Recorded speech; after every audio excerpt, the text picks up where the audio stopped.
Have you ever wanted to talk to anyone anywhere? Have you ever wanted to go on the stage and people are cheering for you and you're just confident, like striding, like royalty, and you are talking to people, you're making eye contact. In social situations, you're going and making eye contact and communicating with people with energy and enthusiasm and vigor? Have you ever wanted that? And if that is the case, then this video is for you. In this video, I'm going to talk about confidence and what brings about confidence, what stops us from being confident. So this is going to be a comprehensive guide to confidence. So let's talk about what usually stops us from being confident. Usually we want to be confident, we want to put ourselves out there. Maybe you wanted to start a YouTube channel or a podcast or an Instagram. There's some resisting force there.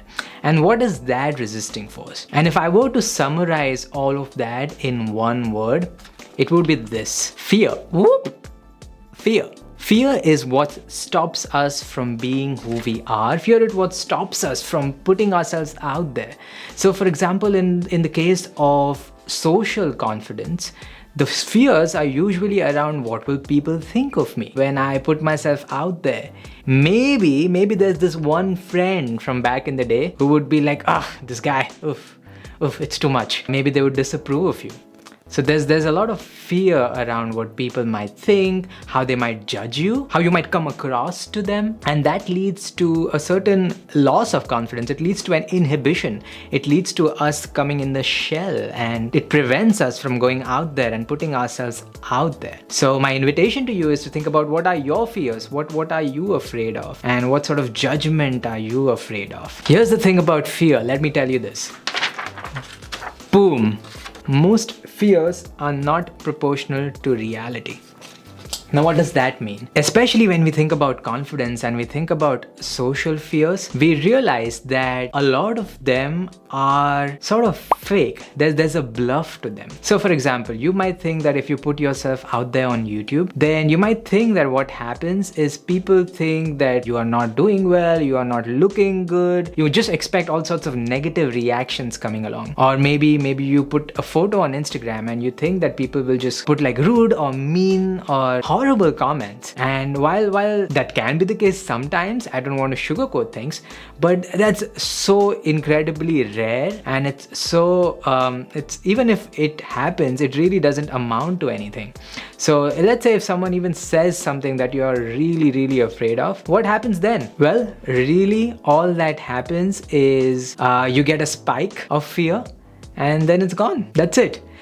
So all of these fears, a large majority of them, unless you're going to be chased by a lion or something, or you're going to fall off a huge cliff, most of these fears are disproportionate to reality. And recognizing that can be a huge leap for confidence. It can be a huge key insight where things start to click in place and you start to take that leap more, because you're now able to call fears bluffs. So I drew a little graph for you, just for me to summarize what this process looks like. So what you have here is fear on the y-axis, and what I'm trying to say is, as time goes on, and this is the point where you want to act, let's say, there'll be this huge spike of anxiety, of fear, of worry, of doubt. And what happens immediately after is there's that letting go phase where you come down and then you feel okay. So the fear increases in proximity to action and then it drops back. And if you've ever heard of the phrase letting go, surrender, relax, what that is that process of once you take that action, you just like are able to let go and not worry about what people think of you and what their reactions are, especially for the negative ones, because you have done the action. And even when the negative stimulus comes, you don't quite feel anything happens. Like, yeah, sure, people are saying things, but nothing happens. So your mind gets this mental click that, hey, it's actually safe. It's actually safe for me to put myself out there. And confidence is merely an accumulation of such moments of feeling that you're safe, feeling that you're expansive, and so on. So recognize this graph of fear spiking when you are doing something that's unusual, when you are exposing yourself, when you're putting yourself out there, when you're being vulnerable. And so the next question always is, how do you go around and move into this fear? It's one thing to just talk about it, it's one thing to look at a graph about it, but the question is, how do you go about getting into this fear confidently with energy and enthusiasm and not get put off by it? And the answer to that is progressive desensitization. So I don't know if you have heard this phrase before, but it comes from psychology research, where they find that if you want to eliminate a fear, you have to expose yourself to a little bit of it first, then you expose yourself to a bit more, and then a bit more, and then a bit more, and then finally you can go for the big one. So, for example, let's say you want to put yourself out there on Instagram or YouTube or something like that, and you're afraid of speaking to this camera, you're afraid of recording your voice, you're afraid of what people will think of you, and you're afraid of this all sorts of like slings and arrows being shot at you. If that is the case, then the first step may not be to just do the whole thing. Maybe that's too heavy a lift for you. But the first step might just be to record a selfie. Take a selfie and just put it as a story which disappears in 24 hours. And then when you do that, you see that A, nothing happens. That's the most likely outcome. Sometimes there will be well-wishers. That's the next likely outcome, where people will say good things about you. And maybe like once in a blue moon, it's very unlikely if you just put a selfie out there that someone will say something negative. But once you do that, and regardless of the outcome, you see that you kind of feel good, and it's kind of also appreciated sometimes, especially if you're like me and you put educational content out there where it's truly helping people, then it gives your mind this reference experience that, hey, good, nothing happened, and it's safe for me like that. So for me, I began shooting this massive course on emotional intelligence, and then after that I realized, oh, I can do YouTube now. Like, I can speak to a camera confidently, I can be here with confidence, be here with vigor, and that's it. That skill, I have it, and I'm ready for the next step. If you don't know, I have been recording a past podcast for the last 3 years. So that has been also building up my reference experiences.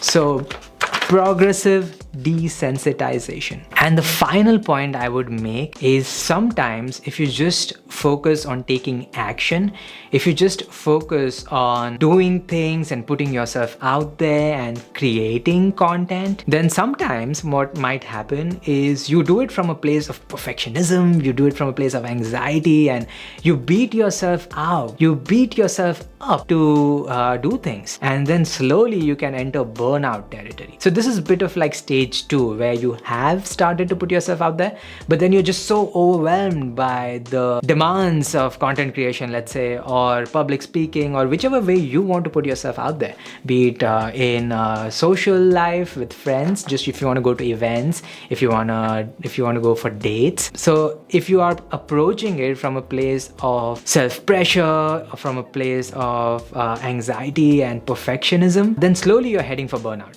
And slowly your confidence is going to spiral down again.